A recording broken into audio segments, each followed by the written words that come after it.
Hello, everyone, and welcome to Hit and Hustle from IrishSportsDaily.com. I am your host, Greg Flamong, and with me, as always, is Jamie Uwiyama, Mr. Jamie University. It is Tuesday, February 25th. We're going to talk some Notre Dame defensive position battles heading into spring ball. A lot of intriguing stuff. There's a lot of players that can ascend to new heights, I think, in 2025. Some players who didn't really contribute last year who are going to contribute, we believe, have a chance to contribute this year, and then who can take kind of a leap and become like a regular starter and that sort of thing. And that's going to be the bulk of the show today. It's going to be really fun talking some Notre Dame defensive football. So thank you, everyone, for tuning in today. If you like what you hear, please hit that like button. Please hit subscribe to our channel, and please hit the notification bell so you know whenever the show is going live.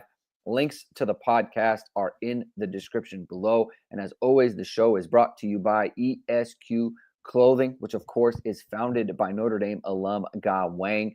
You've seen ESQ on all your favorite Notre Dame players and coaches with over a decade of making the best custom clothing available. ESQ will help you look and feel your best in 2025. From a perfect fitting suit or sport coat, shirt or bomber jacket, or the perfect tuxedo for wedding season, check out Ge's amazing work at esqclothing.com. Book an appointment to upgrade your wardrobe today. Mention ISD and get 10% off your entire purchase. And of course, the new showroom, 1085 Gage Street in Winnetka, Illinois. Very excited for that, for Ge to open up his new showroom. He's got 2 locations now. It's a very exciting time. All right, Jamie, listen, let's the floor is yours, right? The Canadians, congratulations, Jamie. Congratulations on what we talked about it in the last show. Y'all won in overtime. A very, very tightly fought game, right? Very close. I think you were probably on edge, right? Were you wearing your Canada sweater? I wore it, Vaughn. Yeah, people saw it. Right. I just want to know, did you have it through the whole time? Oh, yeah. I'm not one of these guys. I'm not one of these guys who takes, I'm like, I got to change the shirt to change up the vibe. I've never been one of those. I've never been one of those guys. What were your emotions? I was obviously excited. I think relief. There was a lot of relief. Always in those situations. But it was great. Like, it was a great game. I think it's one of those things too. Like, it should hopefully, if everyone who's excited about hockey, like, you got everything you wanted out of it. And also too, like, I think hopefully, like, I would say with American fans too, they kind of realize that, like, you guys have a pretty good shot at winning the next Olympics, right? Like, they're definitely, it's like, they're definitely, top contenders for it. And, it was a game that could have went either way. And I'd say the one thing that's also, like, kind of pretty cool is I saw this during the game that, so Austin Matthews is obviously one of the best American players. He's from Arizona. There's a couple guys on the team who are from Orlando. Just, you wouldn't have said, 10, 15 years ago, there wouldn't be guys on the team from those places, right? So obviously it's like that kind of thing is like growing. And obviously there's been way more. I mean, there's a ton of California kids who've been drafted in the first round in recent years too, right? So it's like the kind of thing where you see like more of these guys from those places are playing it, and it becomes good, man. It makes the game better. So I'm all for it. But I put out the tweet after, right? To be the man, you got to beat the man, right? So he can't beat us yet. Round robin doesn't count. The round robin doesn't count. What counts is what counts. So look, congratulations to you. In other news, the Notre Dame women's basketball team, they fell to NC State at NC State. NC State was 13th at the time. I think they're in the top 10 now. Listen, it was a great basketball game, right? It was a great game. I think my main takeaway from it was, like, NC State was just, they were fixing to win the game. I mean, they continued free throws to hit shots. Yeah. I mean, ridiculous. They just continued to do the things they needed to do to win. Their offensive game was really good. And so like they did it. I think for me that, I don't, you lose a game like that. If you're going to lose, that's how you want to go. And I think the biggest thing for me is that Sonia Citron continues to oh my God, play unbelievable. exceptional basketball. And that obviously bodes very, very well for them. If she becomes like the offensive force that she has been in the last like 5-6 games, they are going to be very tough to beat in tournament time when there's no home courts and that sort of thing. Everything's neutral site. It just, her continued ascension of really good offensive play. She's been a very good defensive player all season. Her continued ascension as an offensive player is for me the main takeaway there. It's one thing to go down if like Hannah and Liv have like huge games. You go down that way. It's another one when it's like you have someone like Sonia stepping up and doing what she's got to do. So, look, it is what it is. They finally lost a game in the ACC. The ACC tournament starting soon. And so, they look to rebound. They're going to be number 1 seed in that. I'm going to be talking to Dara tomorrow. So we're going to have a Dimes with Dara show tomorrow. I'm going to try to get to go live. I'm going to see if that works out for her. Or we might just record and release it later. But we're going to talk to her about that. We're going to get her on the hopper. So that's why you want to subscribe to the channel. Subscribe to the channel. Hit the like button, notification bell, and all those other things. Before we get to the defense, Jamie, I guess I should talk about maybe the most controversial thing I've ever said on this show, apparently. Yeah. Regarding the dorm room situation at Notre Dame. I didn't think I was making a controversial comment last week about how I always felt Notre Dame needed to go kind of above and beyond with how they set up their program, and that like the core of the university is the core of the university, and you want to keep that. But everything else, like Notre Dame I think should look to be at the top of the sport. There's no reason for it. It's a choice, in my opinion. And I'm talking about facilities and things of that nature. And I mentioned like the fact that the players have to stay in dorms as freshmen. And it used to be our first 2 years. I think that softened to just your first year. And even now it might even be softened to the point where it's like you can have a dorm room, but maybe you don't have to live in it kind of thing. Not totally sure on the policy there. But I just thought, the players don't need to be sleeping in dorm rooms when they're trying to recover.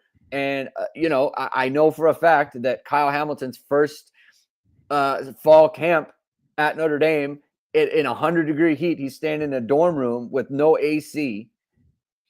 To me, that's not acceptable. I don't know. Is that controversial for me to say? Maybe a lot of people got upset. Here's my thing. I think it's a noble policy. I do. Stay in the dorms, right? Be a college student, right? And I get that. And Notre Dame wants their players to be college students, and I understand. They are required to go to class. They don't do the online thing. And I think that is something that going to class and actually being students and not doing online and all that stuff that we see at other colleges. I do think if you went away from that, you are getting away from the core of the university, in my opinion. I think the dorm room piece, I'm glad that a lot of people, a lot of players have talked about how it was a positive experience. I do think it's a noble thing. I do. And I don't think it's bad.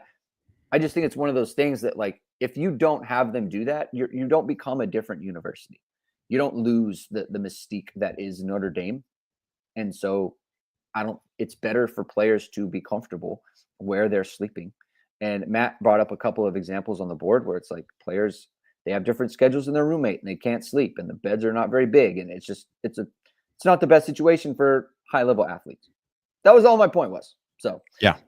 Did you think I was saying anything that was like out of bounds? No. I just also, first of all, it's been talked about for a long time. So it's not like something that was you weren't the first one to bring it up. So it wasn't like a thing, but I mean, it has been a thing that recruits, people who don't choose Notre Dame, talk about it. So as much as like people say, well, 20 years later, I realized what a great experience this was. It is one of the reasons that people are like, put it in the con section, like when people are looking at Notre Dame, it's a fact. It's something that happens. Right. So, I think that is, one of the things that, I mean, there are pros to that, and obviously that's part of it. But I think what you said is exactly right in terms of, don't take the student, not a student athlete. Keep that, whatever, all that stuff. I think that is important to Notre Dame, and should never change. Should never change.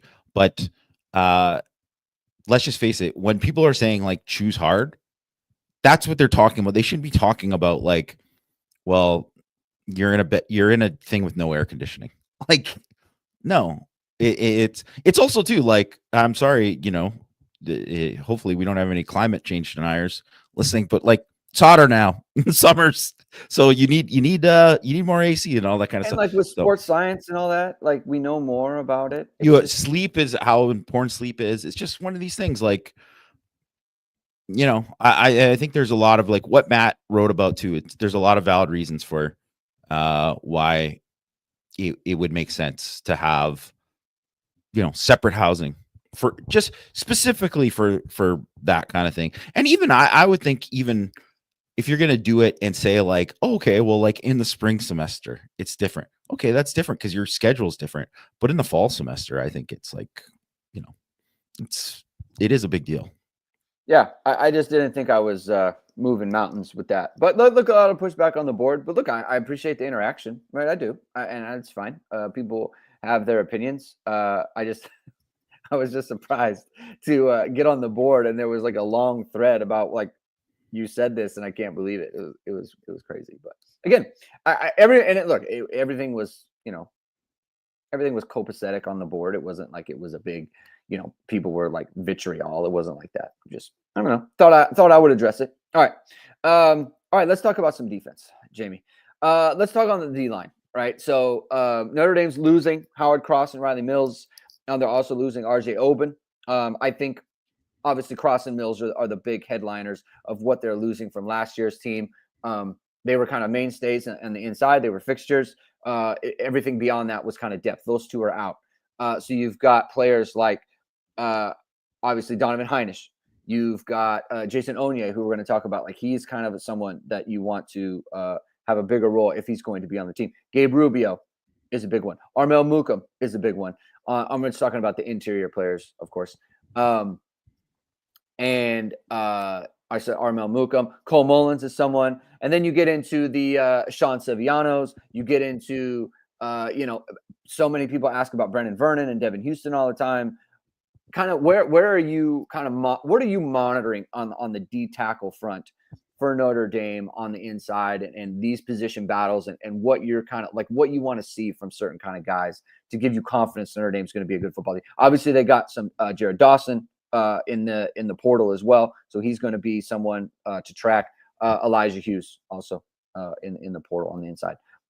What are you kind of looking for there? I think, one thing that we got at the end of last year that really helped kind of with the transition to this year, obviously would have been better for Notre Dame in winning a national championship if Howard Cross didn't have this ankle injury at the end of the year that forced him to miss 3 games, and then had him hobbling for, the entire CFP. And then if Mills didn't get hurt in the Indiana game, you want to have those guys, obviously, but not having those guys was one of the reasons why Gabe Rubio and Donovan Heinisch got a lot more reps. And I think they showed well, really, for the most part in those things. And I think Rubio, I think one thing that has kind of been consistent over the last 2 years, he's a very good, run stuffing defensive tackle, right? He's a solid, 2-down run defender, right? He had 13 stops in 11 games. He is someone who's just been consistently, he makes, he's someone who's very good at the point of attack. And I think a lot of people kind of knew that about Rubio beforehand. Obviously, he missed the first 5 games of the season, but they didn't really know about Heinisch. And in terms of him being undersized, I mean, it's still probably going to be a thing. He's still like under 280, I believe that he's listed. He's probably going to be a little bit over 280, but he's never going to be. He just look at him. He's never going to be even as big as his older brother, right? Like he's never going to be that. But he doesn't have the frame. It's the frame.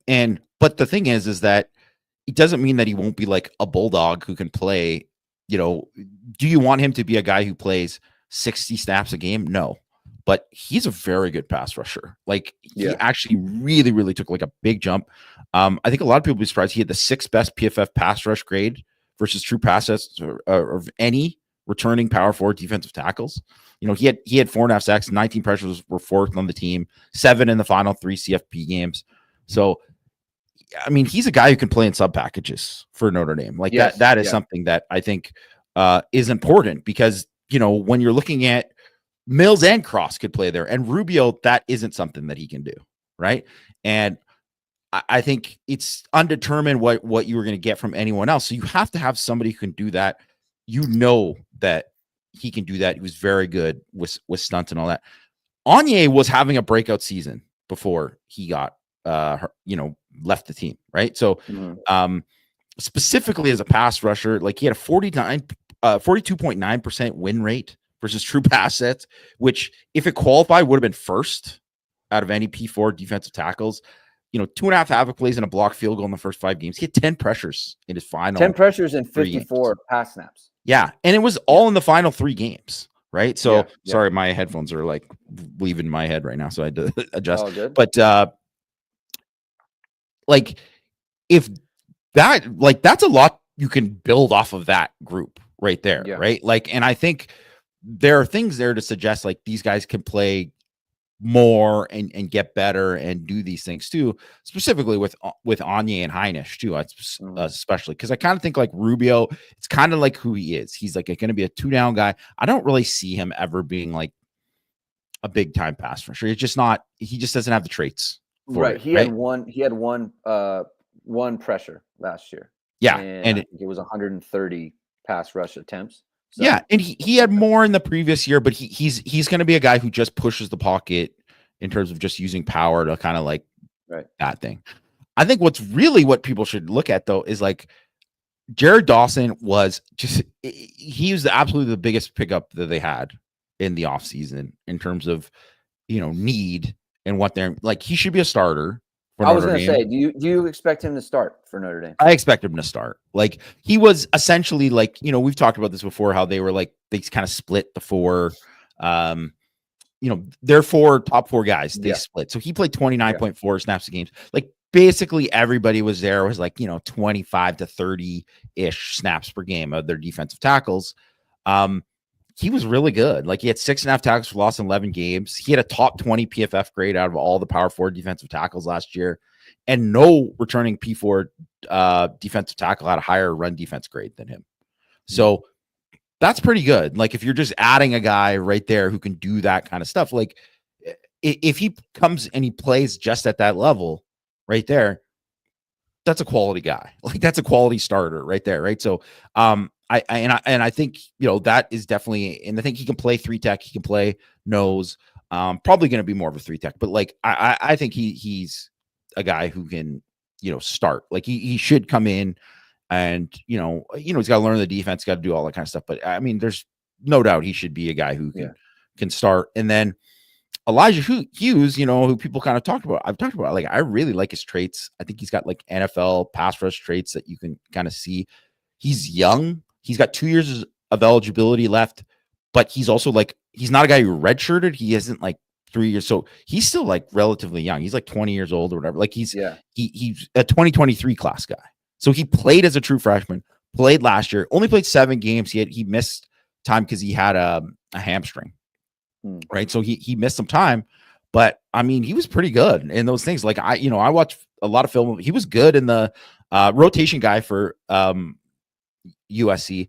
By the way, USC better at defensive tackle than I think a lot of people realize. And as I kind of watched them in preparation for the Notre Dame game, and then obviously watch that game after, like, Bear Alexander, who people, everyone was like, I mean, he's straight up 100% flake. I think everybody knows about that thing, about how many schools that he's been to at that time. But the reason that he left was because he is like had fallen out of the rotation. Like he was not like there. So Hughes was one of the guys who passed them.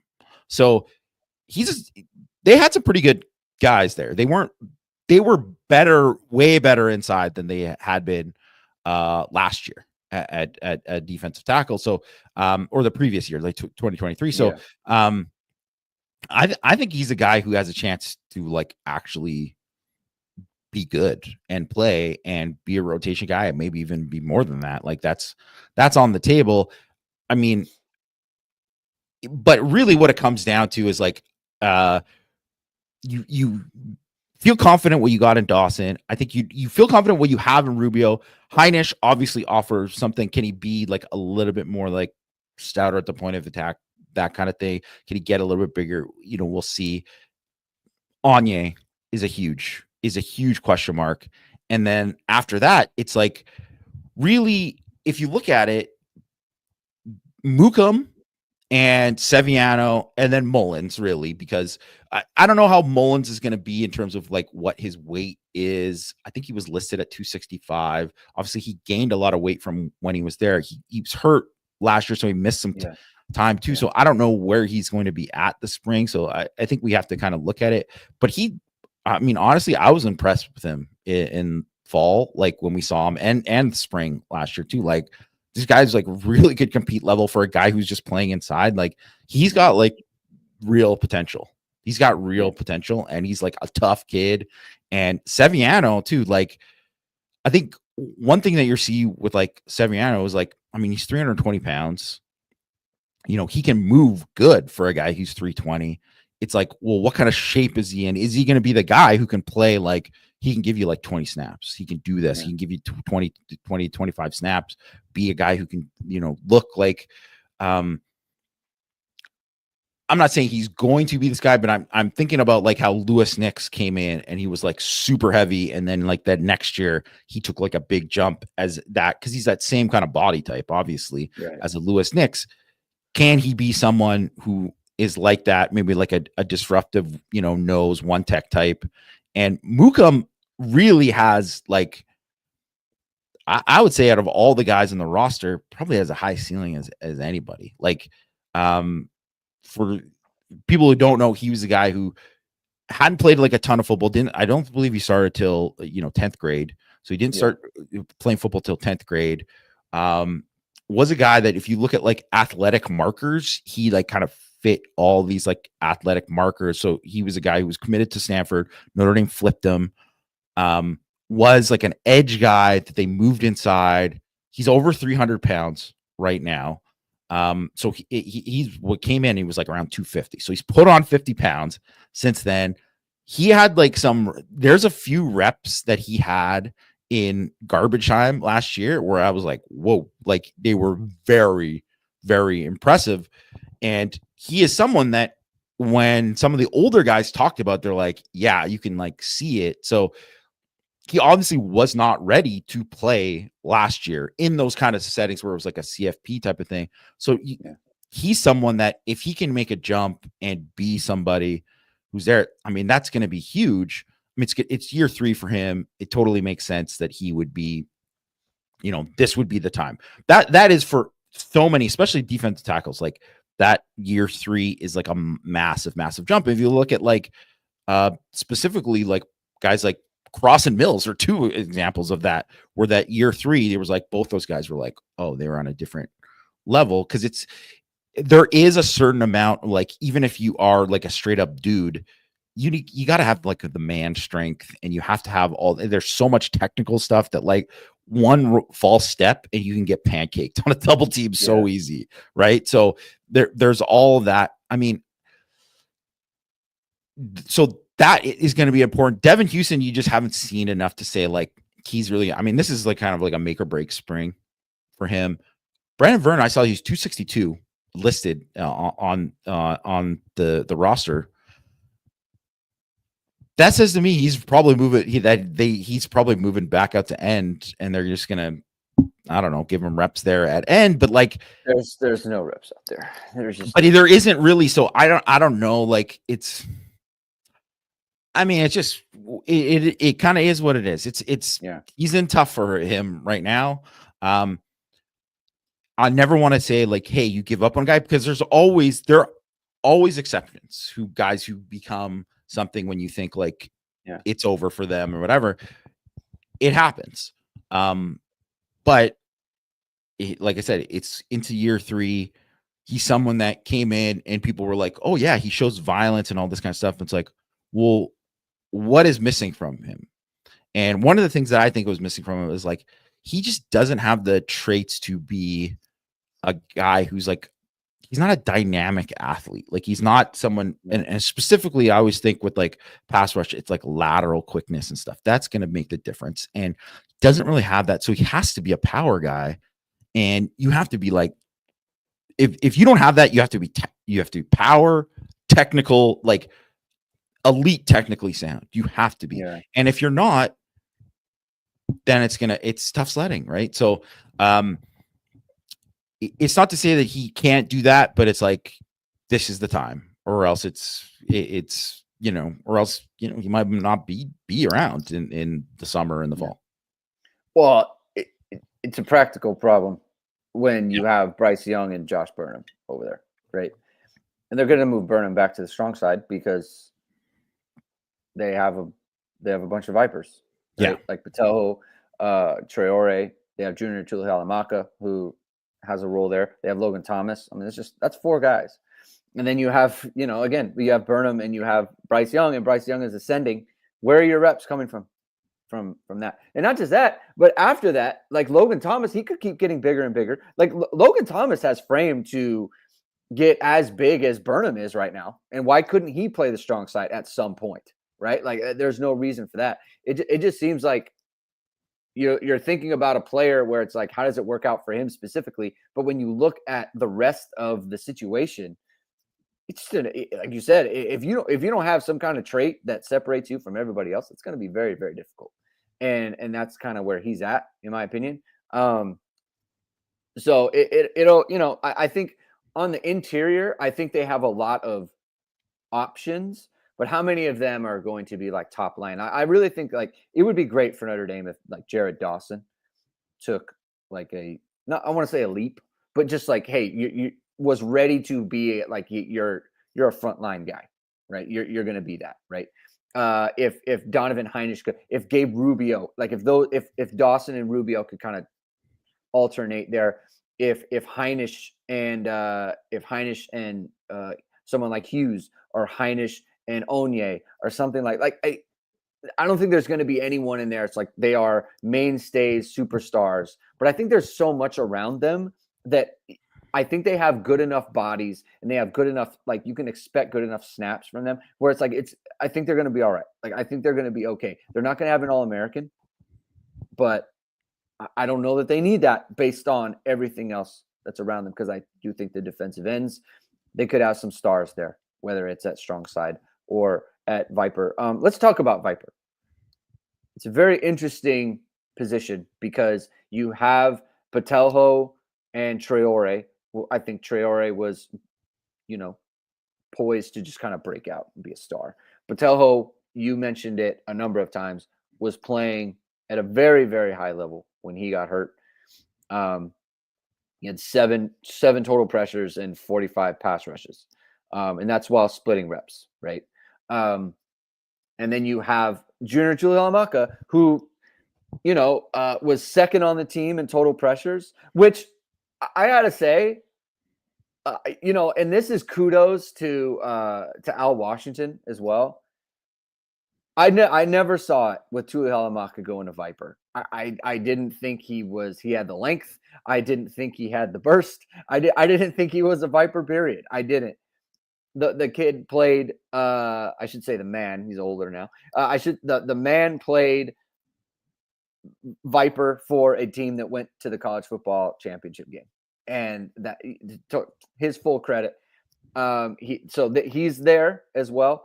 And then you have Logan Thomas, who is ascending as a player who has a big offseason. He's going to add weight. I assume he's going to add explosiveness and be more physically prepared to play.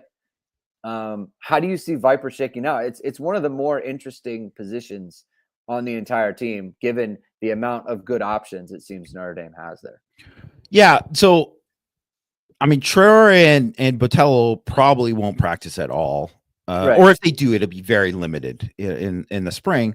So, I mean, that gives Tui Halamaka and Thomas, they're going to get a ton of reps in the spring. So I think that kind of gives them a chance. And it's really like Tui Halamaka. I think one of the things that, Al Washington and Nick Sebastian don't get enough credit for is just like how you like watch these guys and you're like, you wonder where, some of these guys are at.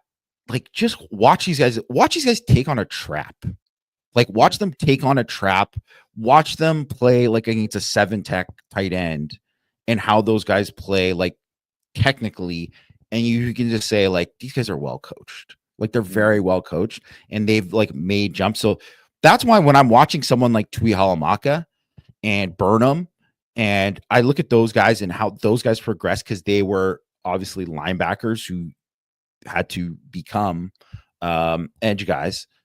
Like, and I look at Logan Thomas and I'm like, Logan Thomas, if he just follows like the same path, he can just be an absolute stud. Because look at him just like in terms of just frame and length. Like, he looks like Julian Okwara. Like, this is Julian Okwara, like the same kind of like body type, right? So it's like, once this guy is like becomes a man and becomes all that, like, that's going to be scary. And he actually showed like a ton, just with just like his twitch and his motor, just as a pass rusher and limited things.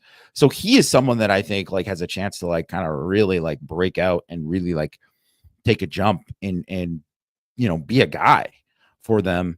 And also too, like, you can't really discount and say Tui Halamaka, well, but when Traore and Botello come back, it's like, first of all, those guys, we got to wait to see where they're at and how physically they are too. But it's like, Tui Halamaka, all he did was just like get better and better. And was like, I mean, everybody just kind of wrote him off and thought like, like he's just never. And he's in the biggest game possible in a Sugar Bowl against Georgia, he comes up with a huge sack at that time. And just really like, I think there are still like limitations to what he can be and all that because of, some of the things that you mentioned.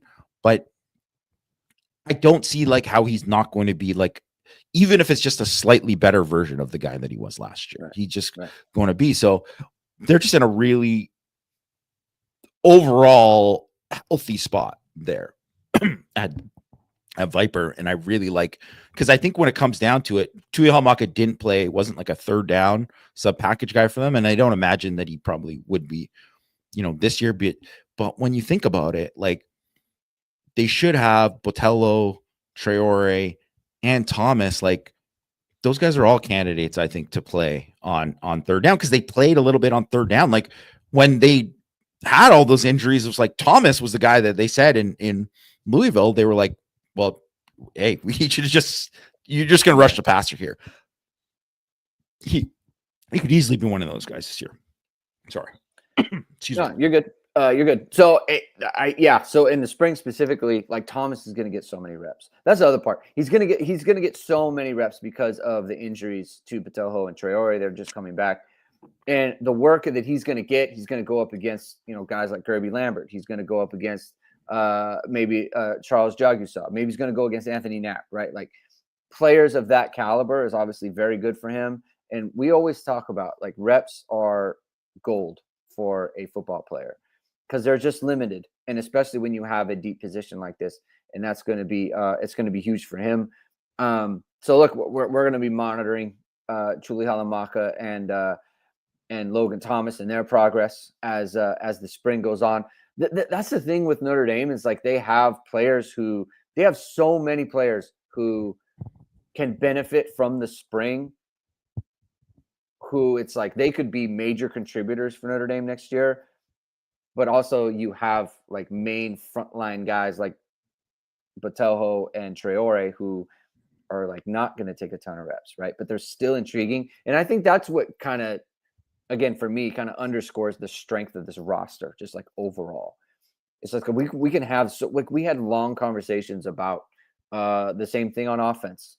And now you have all these guys who, like, when we, like, we can talk about the linebackers, but like, they don't really, they're all going to play, right? So there's a little bit of position battle there. I think with Osbury and Jalen Sneed, I think that KVA and Bowen are locked in, right? And so the linebackers have that a little bit. I think Madden Faremo. I think like Preston Zinter is a kind of an interesting player for Notre Dame to track. But from a position battle standpoint, it doesn't really exist at linebacker. In the secondary, like we're not going to really talk about Christian Gray and Leonard Moore. Like those guys are locked. But like there are options, right? And that's across the board for Notre Dame. Part of those options, and I don't know that this is like necessarily a position battle per se. It'll be interesting to see the development between Burnham and Young, and if either of those guys kind of makes the jump where it's like Bryce Young specifically, where it's like, hey, he's going to be the frontline guy, and he's going to be like very, very good. Like he could be, I don't want to say All-American caliber, but like going into the next year where it's like this is going to be an All-American. It'll be interesting to watch the strong side defensive ends. Yeah, I mean, I think that's on the table for Young. It absolutely is, because I think he was a guy who wouldn't have played as much as he did if not for all the injuries. But that was just huge. You just said about the reps being gold. Like he got so many more reps than he would have ever had if not for that. And he's just someone who just needed him because he has not played a ton of ball. Like he has not played a ton of ball at defensive end. Like he's only that was only his third year playing on the defensive line. So he absolutely needed to have that. He played 374 snaps last year. He is 100% going to be a guy who plays on third down and is going to be a problem because there's just so much more there for this guy to give in terms of like, you could just see he had the one sack against Indiana where it's just like, once a guy just perfects that long arm, it's just going to be like, forget it. Cause he's just so freaky long and so strong and like twitchy. He's just going to take another step in the weight room, another step of just like getting like just that man strength. And it's just going to be scary. It's going to be scary. And I really do think like, with Burnham, there's just going to be just like a baseline of what you can do. But for him too, like, he still obviously has room to grow because as a pass rusher, I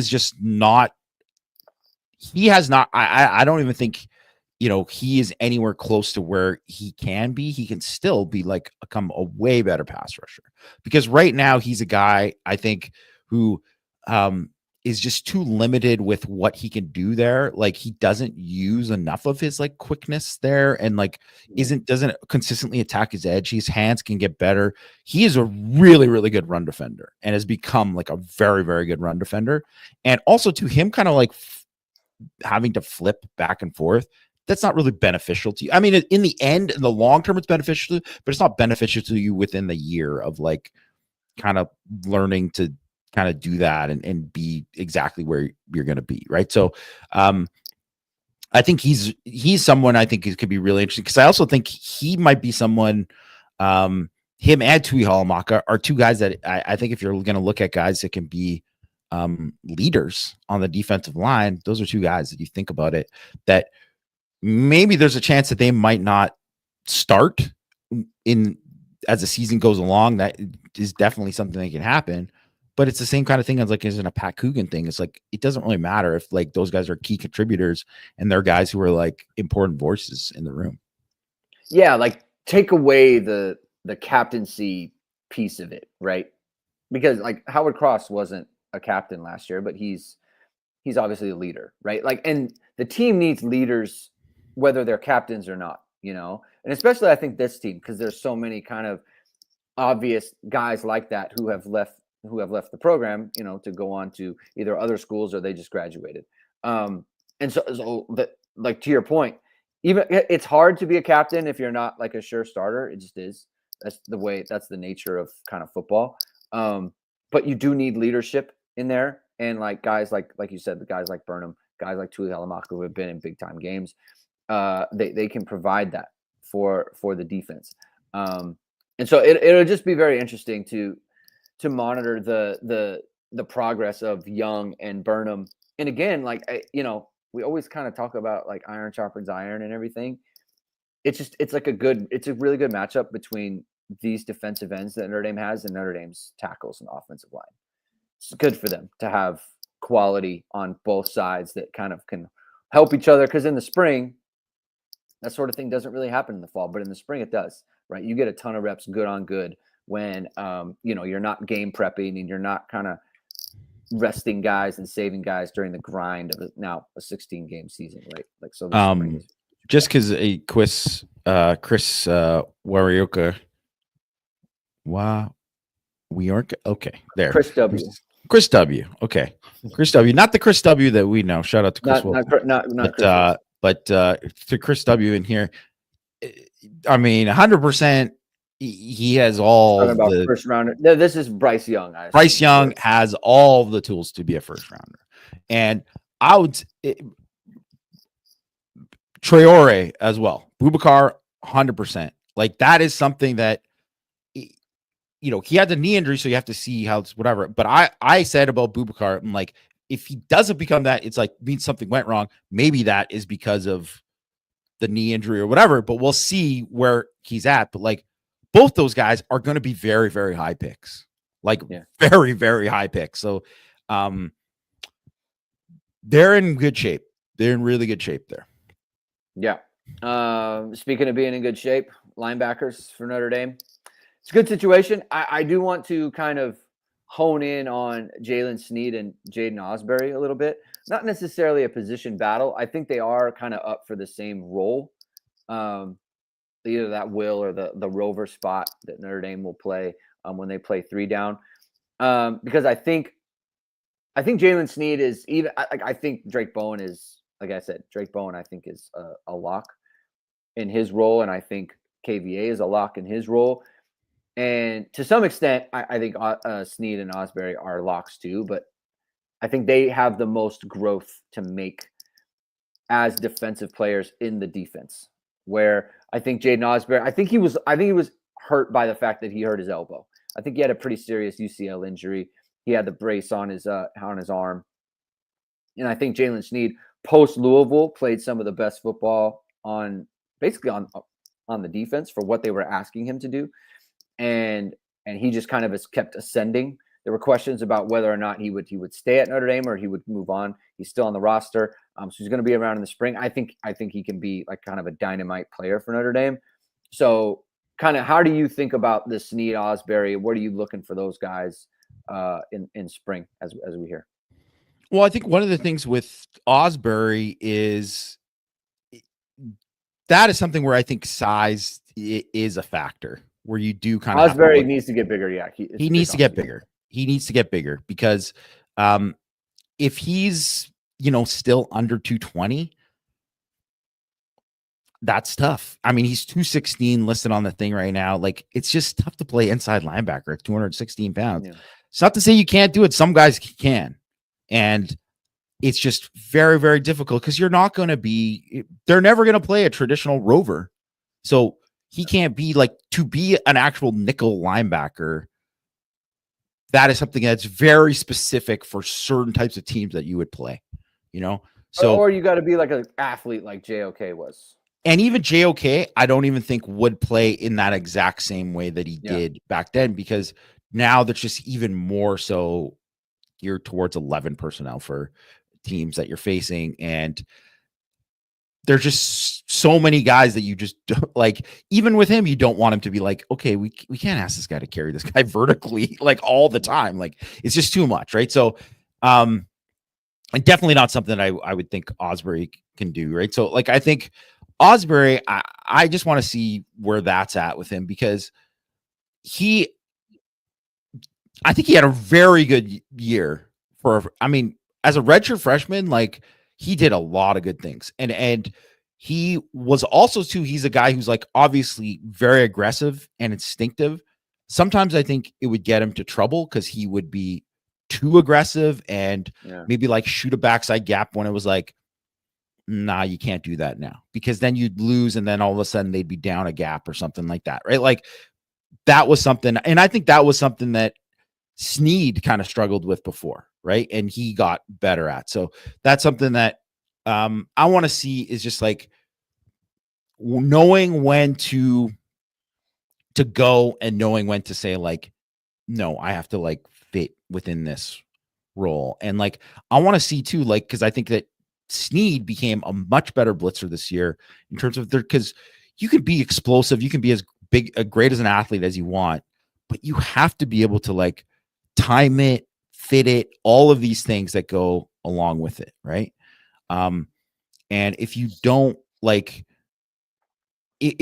do that, then oftentimes you're just blitzing into like oblivion. You're not going to be, to make as big of a factor. But it's not just athleticism there. You have to have a true feel for it, and guys get better at it. Like guys definitely get better at it. Like JD Bertrand, definitely a guy who was like consistently got better and better and better at it. Kaiser, definitely, right? Like all that kind of stuff. So I want to see that kind of growth for Osbury. And I think even with Sneed, obviously he took off, late in the season and became great. And obviously he is someone, because he can do these different things on third down. He's become such like a valuable, like Swiss Army knife that he can be.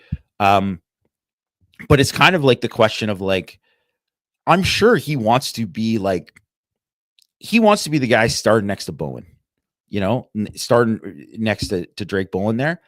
And right now he hasn't been consistent enough there, even though he did get better and better at that later as the season went along.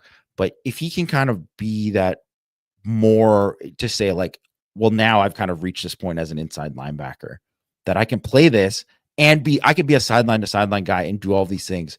But I'm like, everything goes along with it, where he's just playing faster all the time, where he's doing. And if that happens to him, he could be the best player on the defense. Like that could absolutely, like, there's a reason the guy was a 5-star. Like he is just an absolute freakish athlete, and he could do certain things that some other people can't do.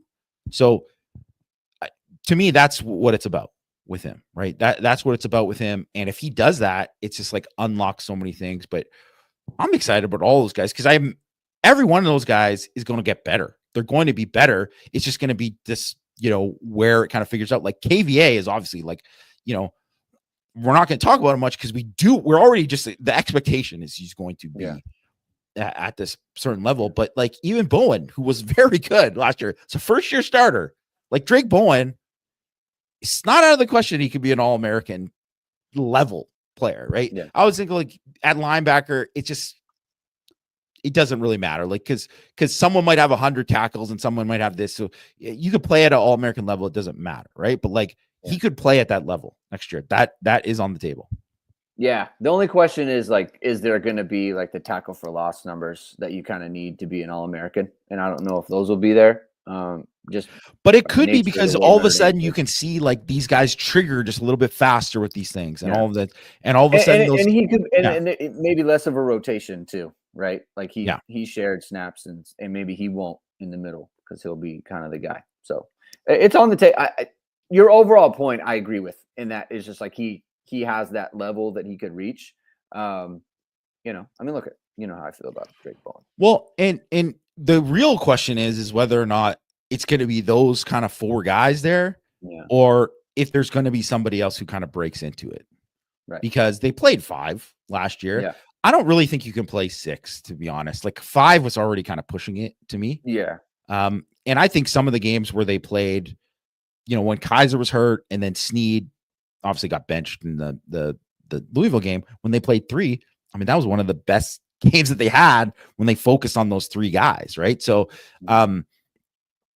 I think it does help like being into the game when there are more reps for those guys. And it'll be like a question of like, obviously it'll be, Kia, depending on health, right? Because he's coming back from the ACL, but what he kind of showed last spring, he would be someone who I think would be a prime candidate to maybe be a 5th guy if he's there.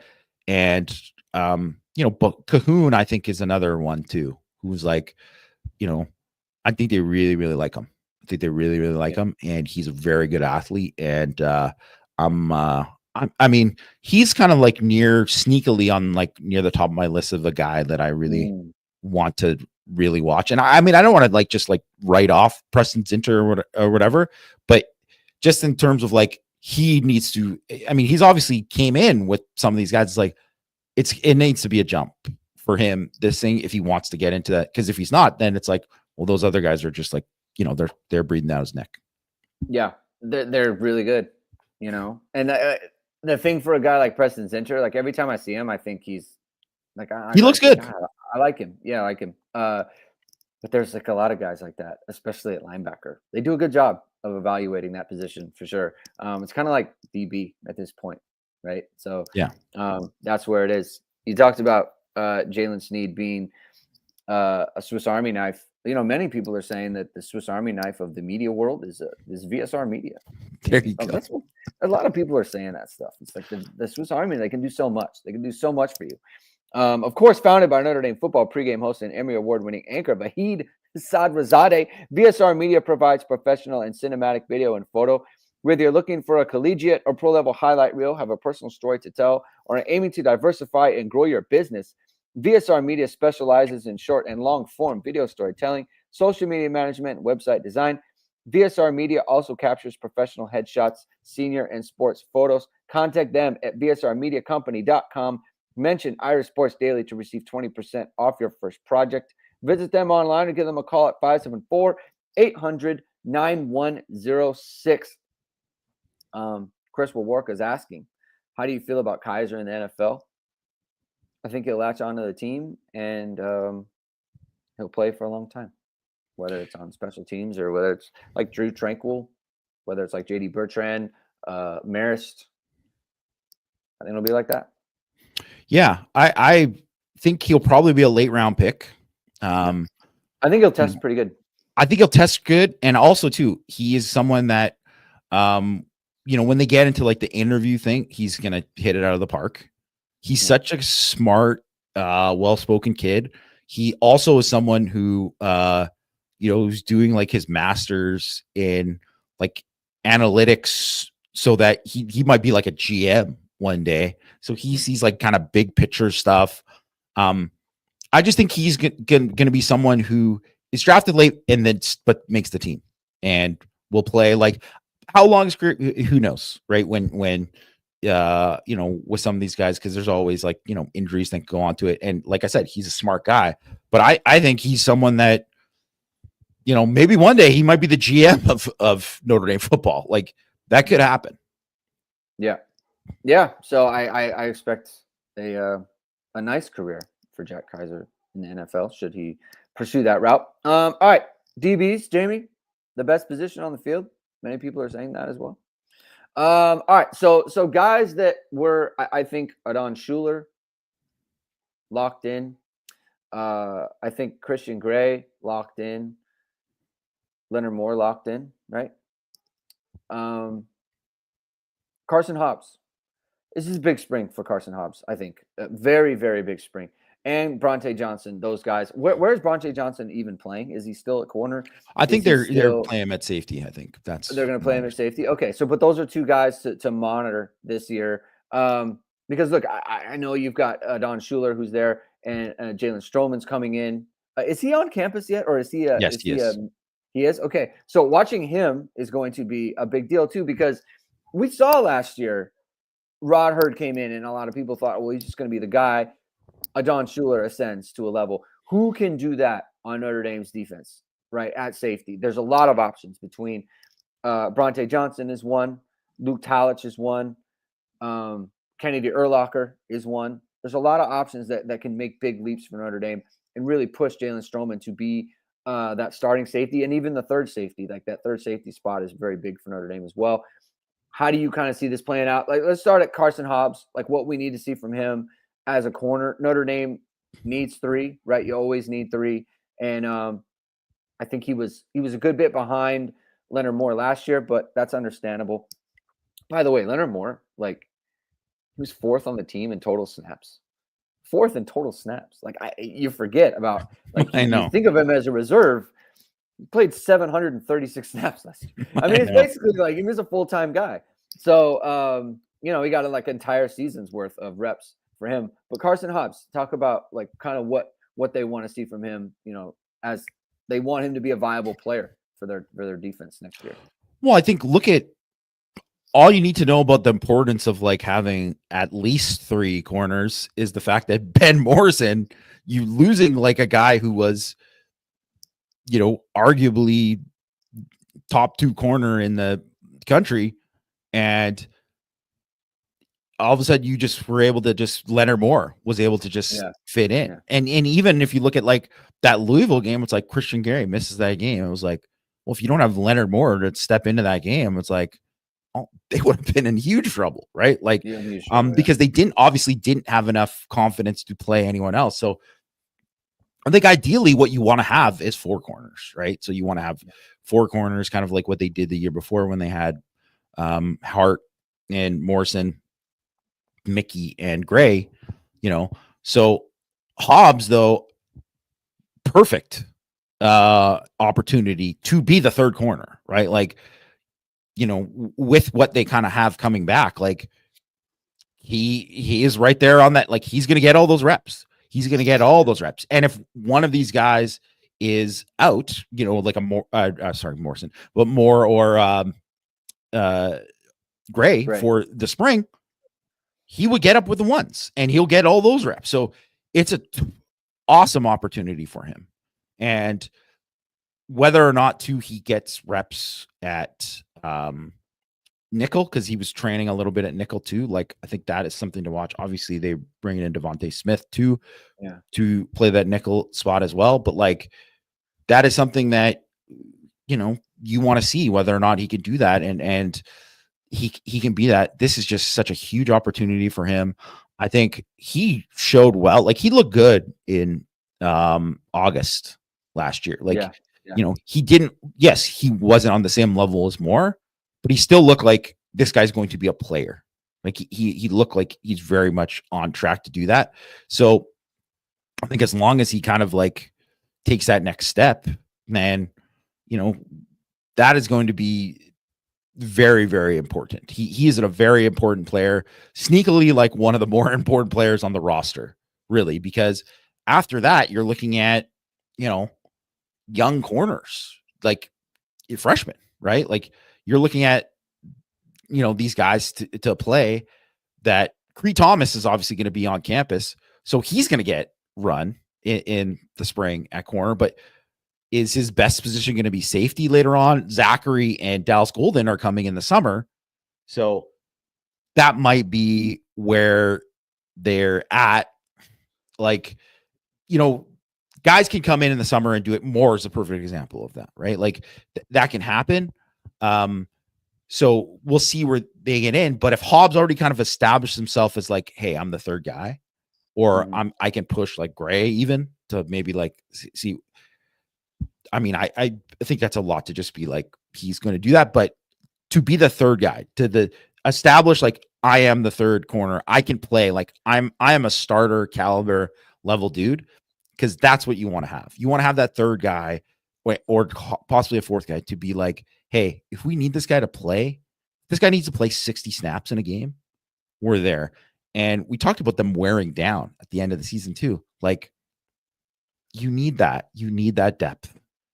To play corner, to run that much all the time, it is just a brutal position. I'm surprised that those guys were able to stay healthy. Yeah. Kind of like as long as they were. So he is a critically important player for Notre Dame. Yeah. Excited for Carson Hobbs. This and look, physically, you can see in this photo, like he physically looks really good. And he's got everything that, Mike Mickens kind of likes. Like he's long. He can turn and run. It's good. He just needs a little bit more polish than Leonard Moore did. But he's a freshman All-American, right? Not every corner is going to be a freshman All-American, but they can still be really good players. Like look at Cam Hart, right? As far as safety, I gotta say, like I think a lot about Luke Talich. I think he's a good player. If I had to guess, if I had to pick anyone between the Talich, Urlacher, Bronte Johnson trio to kind of challenge Strowman. I would pick Talich. I think just because of the size, and I think there's just a little bit more range there. And I don't know. This has nothing to say about anything to do with like Kennedy Urlacher at all. Like I think Kennedy Urlacher is a really good player as well. I just think Luke Talich has that kind of build that you want at safety, and he's a playmaker. I think he's fast. The only question I have is like his fluidity. If he's ever forced to play man, I haven't really seen him in man enough to be like I think I trust him in this situation. I think Kennedy Urlacher might be a little bit more fluid in that area, but I don't know. I think Luke Talich is a good football player. I'm excited to see what he does this spring. Yeah, I mean, it's going to be a battle.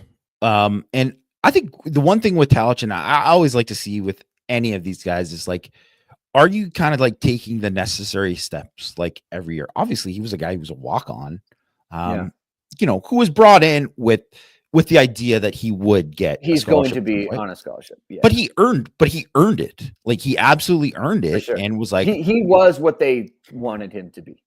Absolutely, and I think there's a lot to like about like the step he took in this past season and like where he's at. Obviously, showed up when he got a chance to play. Obviously had the big special teams pop on in the Orange Bowl, which is great, right? And you had the pick 6 too earlier, but like he just kind of hit every kind of like benchmark that you want, and now you want to see him kind of make that next step. Everything you hear too, he's like a very smart kid. He's obviously a very fast. He's fast. Like I mean, he can run. He's like a 10-7 100-meter guy. Yes, like he's a very good athlete. Super long. I mean, just look at this kid. He does not look like a safety. He looks like a linebacker. Yeah. So, it's going to be about all, like whether or not like I really think too with safety, there's so much about it is like, hey, knowledge of the defense and like knowledge of like, hey, can you do specifically what Chris Ash is going to like be like very hard on those safeties. He's going to coach because that's what he usually coaches. Yeah. He's going to be very hard on those guys. He's going to ask a lot, and it's going to be which of those guys can like do all of these things that he wants them to do, and who's going to kind of like respond the most there. But I mean, Urlacher, man, I'm so excited to see what he's going to be. And I think it's going to be a battle. The one thing too that we should know is that Hurd didn't come in until summer. Yeah. So he was kind of like, Schuler had that chance to be like, well, Schuler was like, hey, I'm taking this job. This is going to be my job. And he kind of took it. And it was like, and from that point, Hurd had to come in and be like, well, you got to like come in and beat him out. And now. And by the way, Hurd was a good football player. Hurd was very good. He was very good. He's like was absolutely a starter level player, like a very high levels. He was everything. Every time he played, he was good. Like he's a very good player. Like absolutely kind of like lived up to everything he is. It was just like, that's Adon Schuler was just Adon Schuler was just ended up just earning it, right? Like I should also mention Devontae Smith is on campus too. So that's another guy. So he's there early. They kind of get all, except for the freshmen, all of those guys get a chance to kind of like really compete there. So like, Strowman is obviously going to get a ton of run. Bronte Johnson, like as I mentioned, he's not listed at cornerback, right? Like how they have it listed. I mean, Chance Tucker is listed at cornerback. Just by the way, too, I think we just mentioned that he's still on the team. But I don't know like what is going to happen. I think people kind of thought that maybe he'd go somewhere else, but obviously he's coming off injury. He's coming off injury, whatever. Jadon Blair, I would say would be the one kind of freshman that you would look at, like he's early enrollee that, hey, maybe he can kind of make some noise in it, but it's just so hard to be that like freshman safety who does it, which that doesn't happen for many people. Like it just doesn't happen. And if you look at it over the years, it's been Caleb Downs, Cal Hamilton, KJ Bolden, guys who are 5-star, just freakish athlete, freakish instinct guys like who are just at that level. And I don't know if Blair is, well, I don't think Blair's there. So, I don't know. I just, there's so many of these guys. Like, I know they're going to be good at safety. Like, if you just tell me, you're like, okay, well, they have Schuler, and then it's like Talich, Urlacher, Tay Johnson, and Stroman. They're going to find 3 good guys out of that group. Yeah. Like, yeah. Maybe 4, right? Like, maybe even 5. Like, they're going to be in good shape. I think what'll be interesting, kind of when we're talking about Hobbs, is that, like, if all of a sudden Tay Johnson looks really good and you're like, this guy going to play, but we're feeling really good at safety right now, maybe they do bump him out to corner and just say, like, okay, well, we just want you to play. So this is kind of your other opportunity there. I don't know. I just, how they identify talent, how they develop talent, everything they have done there. And I don't want to, like, just discount some of the other guys that just say, like, Ben Minich, forget about it, or Tabor and Benny Powell, forget about it. It's just that we got to see more from those guys in order to kind of put them into the mix. Not to say that they won't, but it's just, we got to see more. So either way, that's like the only guys who are on scholarship other than Chance Tucker, you mentioned, that, like, we're not mentioning there as guys who were, like, really, like, kind of like everybody else we have an expectation for, So that says they've done a pretty good job in kind of like building up the roster at DB. Yeah, and we don't know that Mick we don't know. And we got to see Benny Powell. It's just that, like, we've seen Urlacher and Tyler. We just seen more from them in games. We've been seeing them make plays in games, right? Yeah. I mean, they got them in they're playing roles in playoff games. I mean, so that's fair. I think the important thing, holistically, is that Talich and Urlacher hits. You need that. You need those guys to be good. I think if we hear anything about Jadon Blair making moves to the point where he's challenging, he's special. He's a special player, because those guys have been on campus and they've been doing it. If he's outplaying them in any kind of way, then you're on to something there with him at safety. And that kind of goes for any of the DBs or linebackers, right? Like, if Madden Faramo's breaking into the 4 that they have, he's just special, right? Like, he's just going to be a good player. So, then that's the good thing, right? And that's what you want from your roster, right? You want that. We can lament recruiting and all those other things, and we'll get into that. There are real concerns there, but when you look at the roster, the way that we are now, and how it's built and how it's constructed, and the types of players that they have, Notre Dame's done a good job building up this roster. Chris Warka asked, do we know what Ben Bemo's hip injury was? He tore his labrum in his hip. So you got your labrum in your shoulder, labrum in your hip. It's kind of the same deal. All right, we can end it there. Thank you, everyone, for tuning in. We'll be back on Thursday talking more Notre Dame football. And I'll be back tomorrow with Dara Mabry doing a Dimes with Dara podcast about the Notre Dame women's basketball team. So check us out there. Hit the like button. Hit subscribe. Hit the notification bell. We'll talk to you tomorrow. Everyone, keep hitting and hustling.